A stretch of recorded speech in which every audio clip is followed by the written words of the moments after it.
नमस्कार, मैं भूपेंद्र पटवा। एकता न्यूज में आपका स्वागत है। बढ़ते हैं सिलसिलेवार खबरों की ओर और जानते हैं धमतरी का हाल।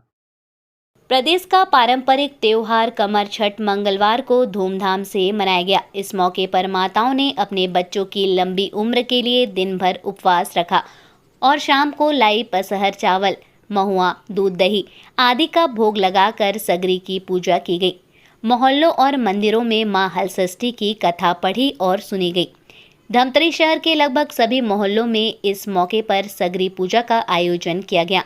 आपको बता दें कि धमतरी के सभी वार्डों में महिलाओं ने पूरे विधि विधान से हलषष्ठी का त्योहार मनाया। शहर के जालमपुर, ब्राह्मणपारा, रामबाग, कोष्टापारा, रामसागर पारा एवं अन्य वार्डों में हलषष्ठी मनाया गया। पार्वती, गणेश, कार्तिकेय व नंदी की पूजा का विशेष महत्व है। हलषष्ठी व्रत का पूजन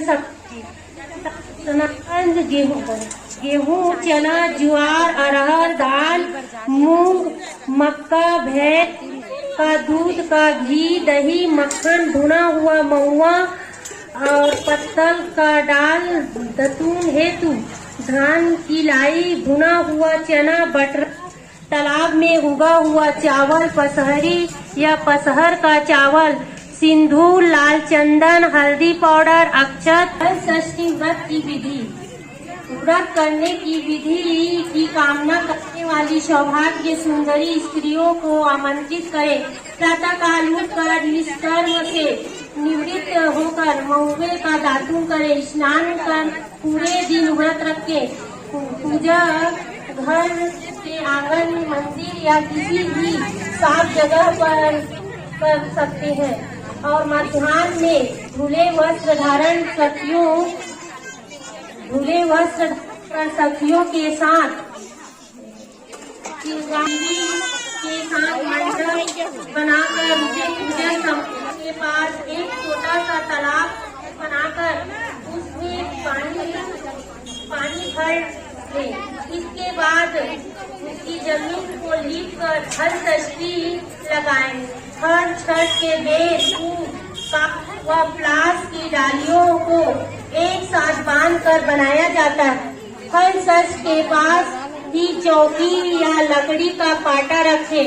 उस पर मिट्टी से गौरी, गणेश, शिव जी तथा कार्तिकेय की मूर्ति बनाकर स्थापित करें। ब्राह्मण का नाम रामलाल था। वह बहुत ही सरल स्वभाव का था, लेकिन उसकी ब्राह्मणी ललिता बहुत ही क्रूर स्वभाव की थी। अभी तक उनके कोई संतान नहीं थे। उनके बच्चे पैदा होते ही मर जाते थे। इस प्रकार उनकी 4 संतानें मर चुकी थी। कुछ समय बाद उनके यहाँ 5वीं संतान उत्पन्न हुई। जब वह 6 माह की हो गई तो एक दिन ललिता अपनी रौताइन को बच्चा सौंपकर नदी पर नहाने चली जाती है। रौताइन के लिए वह थोड़ा सा नमक ललिता के घर में से निकाल कर ले जाती है। बच्चा यह देख कर हंसने लगता है। तब रौताइन पूछती है कि तुम क्यों हंस रही हो? तब बच्चा कहता है, अभी यहाँ हमारे। रौताइन कहती है, मैं तब तक कुछ नहीं ले जाऊंगी जब तक तुम अपने हंसने का कारण नहीं बताओगे। रौताइन पूछती है, कोई उपाय नहीं है कि मेरी मासी को संतान सुख मिले? तब बच्चा कहता है, अगर मेरी माँ कुटिया बनकर भगवान के दरबार में उपस्थित होकर वहाँ का वार्तालाप चुपचाप सुने और यहाँ आकर वैसा ही करेगी तो वह उस ऋण से मुक्त हो जाएगी। ऐसा बोलकर बच्चा चुप हो जाता है। ललिता नहाकर आती है तो रौताइन पूरी कहानी बताती है। कर सकती है, तुम मुझे डरा रही हो। रौताइन कहती है, जो सच है मैं वही बता रही हूँ। आप माने या न माने आपकी मर्जी। रामलाल बाहर से कथा पढ़कर आता है तो ललिता उसको भी सब बात बताती है। पुत्र की बलि दोगे तो तालाब में पानी आ जाएगा। अरे उसको कहता है कि आपको अपने पुत्र का बलि देना पड़ेगा, तब आपको तालाब में पानी आएगा। राजा ने मंत्री व सभासदों को रात में जब उसको स्वप्न आया और बताया कि तालाब में पिताजी महाराज को राहगीरों की गालियां सुनने को तो नहीं मिलेगी, ऐसा चिंतन करने लगा।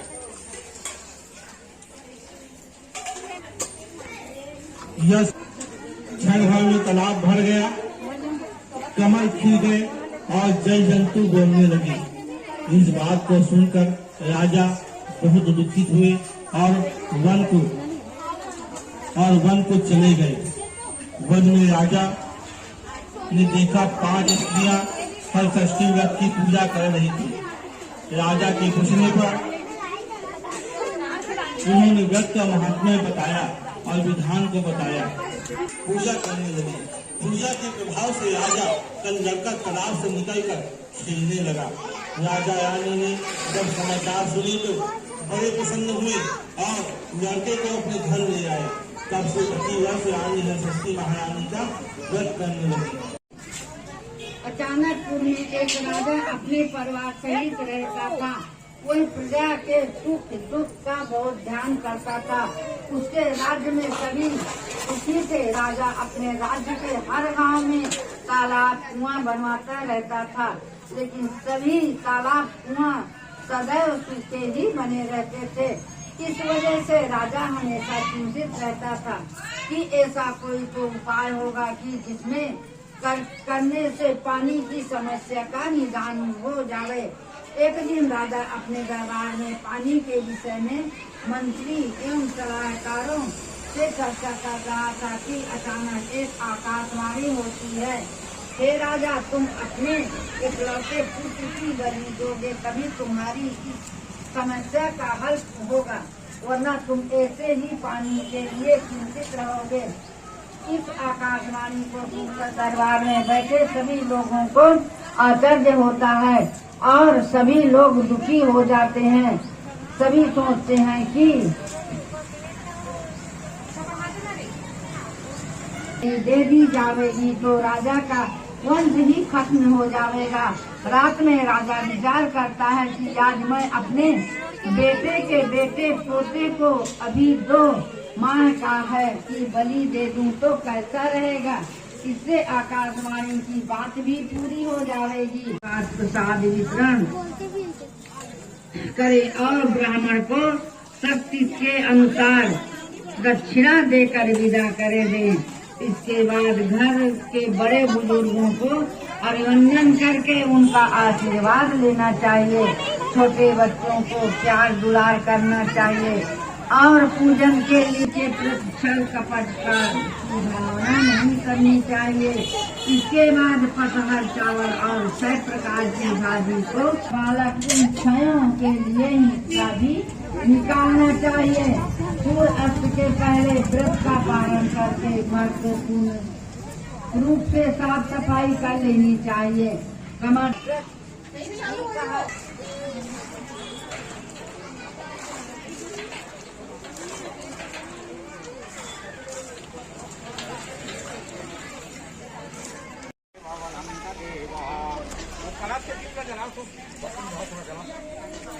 भगवान जी नमः। उमा महेश्वराभ्याम नमः। लक्ष्मी नारायण भगवान जी जय जय। हलकस्ती महारानी जी नमः। शांताकारं भुजगशयनं पद्मनाभं सुरेशं विश्वाधारं गगनसदृशं मेघवर्णं शुभांगमं लक्ष्मीकान्तं कमलनयनं योगभरणं सर्वलोकनाथं नमः। जय भगवान नाभ्यायाति दंतरिक्षते स्नो देवो सोमवर तथा पद्भ्याम भूमिर्धिता श्रोता तथा लोकानः ओम कल्पयन्नास्वधीयामा वस्त्र गोविंदामः। जय जय जय भगवान जी नमः। जय माँ हलकस्ती महारानी जी नमः। हरे विद्यावलं देवबलं तदेव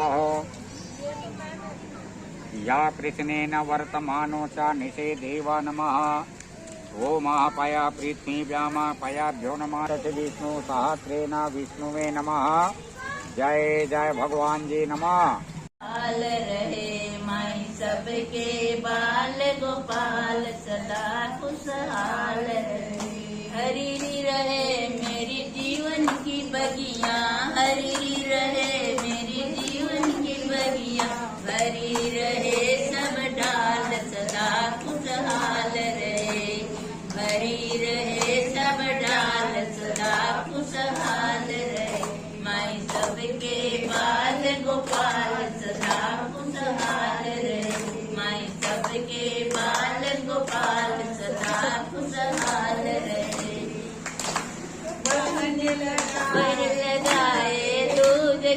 टीका बन लगाए दूध के टीका राखी बांधे हर साल सदा खुशहाल रहे राखी बांधे हर साल सदा खुशहाल रहे मैं सबके बाल गोपाल सदा खुशहाल रहे सुखी रहे मेरी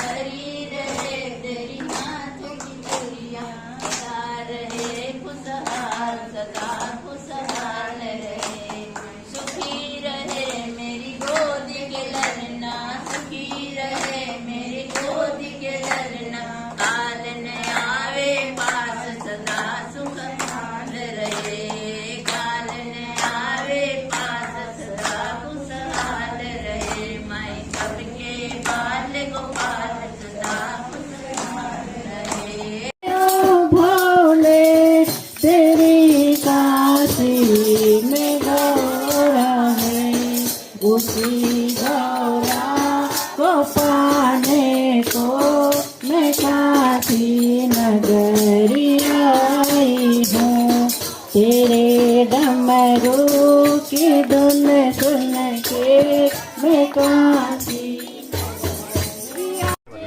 मेरा नाम लक्ष्मी सिन्हा है। आज ये क्या आयोजन हो रहा है?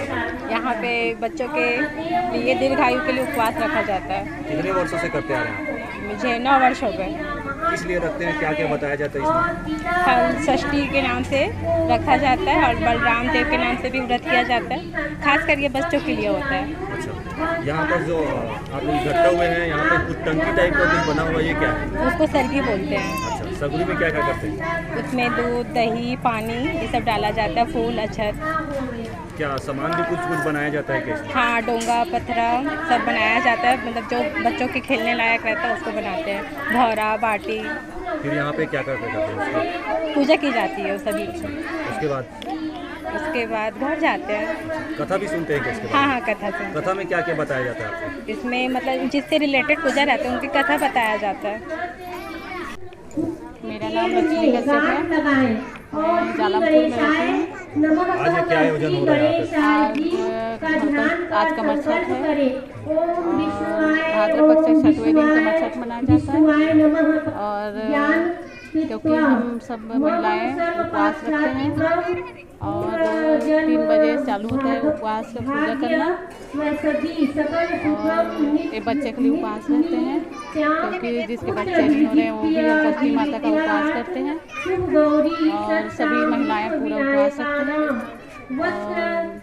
पसेर चावल जो बिना खेती में उगाए वाली चावल हम लोग खरीद के बनाते हैं।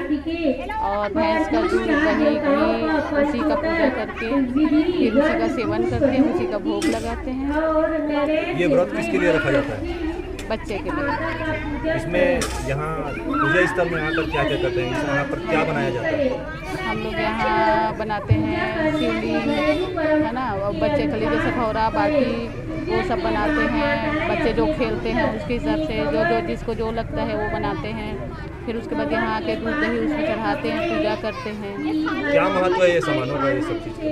ये सब महत्व ऐसा कुछ नहीं है, बस ये है कि हमारे पूर्वजों से चला आ रहा है कि माता ने ऐसी मतलब किसी को बोला होगा या जो भी है सपना में जैसे भी होगा, फिर आखिर बच्चे के लिए रहते हैं। इतना ज़्यादा तो जानकारी नहीं है मेरे पास, तो मैं भी रहती हूँ। Thank you.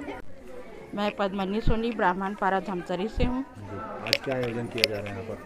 आज बलराम जी का जन्मदिन है, उसके उपलक्ष्य में कमर छठ कहते हैं हम लोग, वो उसका व्रत किए हैं, उपवास रखे हैं। 6 प्रकार की भाजी और लाल चावल खाते हैं और दूध दही घी सब भैंस का रहता है।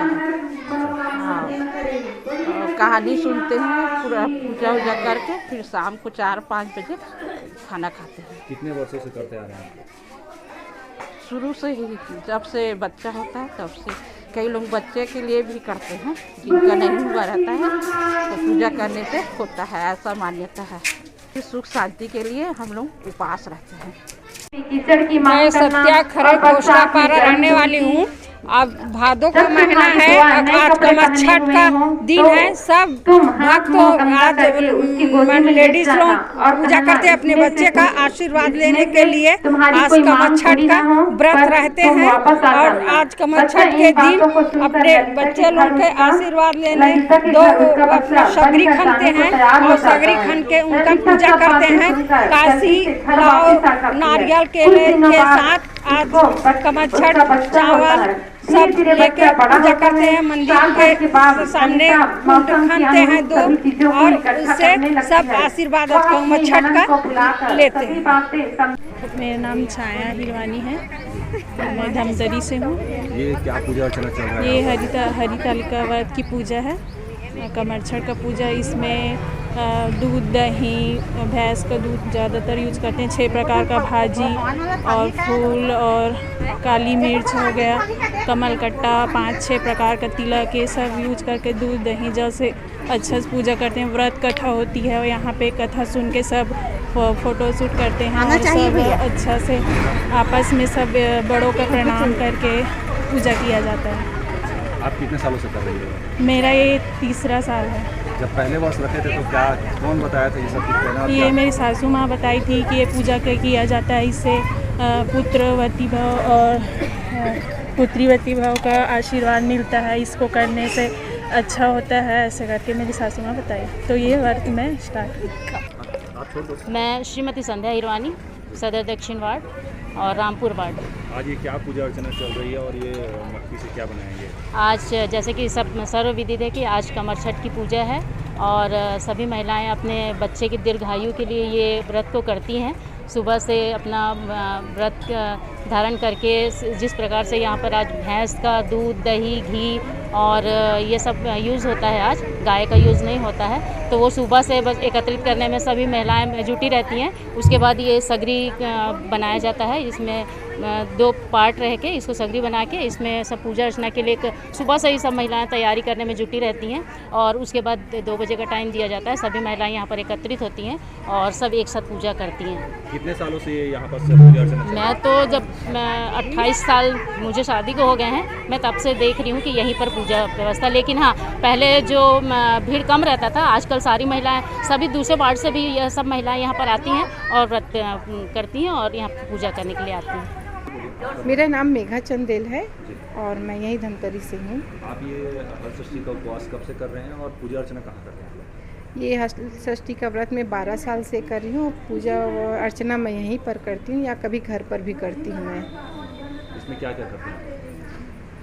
इसमें उन सभी वस्तुओं का उपयोग करते हैं जो हल चला के ना हुआ हो, और गाय के दूध नहीं करते, इसमें भैंस का दूध का उपयोग करते हैं और सभी प्राकृतिक संसाधनों का ही उपयोग करते हैं। इसमें काशी खमार का पेड़ के पेड़ का उसमें सगरी बना के इसकी पूजा करते हैं। अपने बच्चे के लंबी आयु और दीर्घायु के लिए और संतान प्राप्ति के लिए भी यह व्रत की जाती है। माता गौरी और गणेश की पूजा की आरंभ करते हैं, उसके बाद शंकर भगवान कार्तिकेय जी नंदी की पूजा कर पूजा को संपन्न करते हैं। सगरी क्यों बनाए जाते हैं? सगरी एक पूजा का विधि है उसमें, क्योंकि बाल गोपाल ऐसा कहानियों में कहा गया है कि वहाँ खेलते हैं। जब हम कथा करते हैं, इसमें 6 कहानी कहते हैं आज के दिन, तो ऐसी कथाओं में जो चली आ रही है ये विधि, वही हम कर रहे हैं। मेरा नाम अर्चना परिहार है, पोस्ट ऑफिस वार्ड में रहती हूँ मैं। आज क्या मना रहे हैं? आज हलषष्ठी व्रत है, ये प्राचीन काल से मनाते आ रहे हैं और महाभारत काल से श्री कृष्ण जी जब उत्तरा का गर्भ खंडित हुआ तो उसको बचाने के लिए उत्तरा को ये उपाय बताए कि इस व्रत को करने से आपका पुत्र जीवित होगा। तो उस समय से सभी सुहागिन स्त्रियाँ या सभी माताएं बहनें सब ये हलषष्ठी व्रत करती हैं। कितने सालों से कर रहे हैं आप? मैं शादी हुआ और मेरा बच्चा हुआ उसके बाद से फिर मैं कर रही हूँ इसको। कितना वर्ष हो गया? मेरे को 20 साल हो गया। इसमें क्या क्या लगता है कुछ? इसमें ऐसे हल से चले हुए चीज़ों का उपयोग नहीं करना है, जिसमें हल चले, क्योंकि बलदाऊ भैया का जन्म हलषष्ठी के दिन हुआ था, तो इसीलिए हल चला हुआ चीज़ को उपयोग नहीं करना है। तो परस चावल जो बोलते हैं, परसा चावल, उसको और सभी प्राकृतिक चीज़ें जो प्राकृतिक से हुई हैं बिना हल चला है उसको उपयोग किया जाता है। दूध दही भैंस का रहता है, गौ माता का इस दिन उपयोग नहीं होता, उनका पूजन होता है, तो जितना भैंस का दूध दही है ये सब किया जाता है। एकता न्यूज़ में आज बस इतना ही। अगले बुलेटिन में फिर मिलेंगे, तब तक के लिए नमस्कार।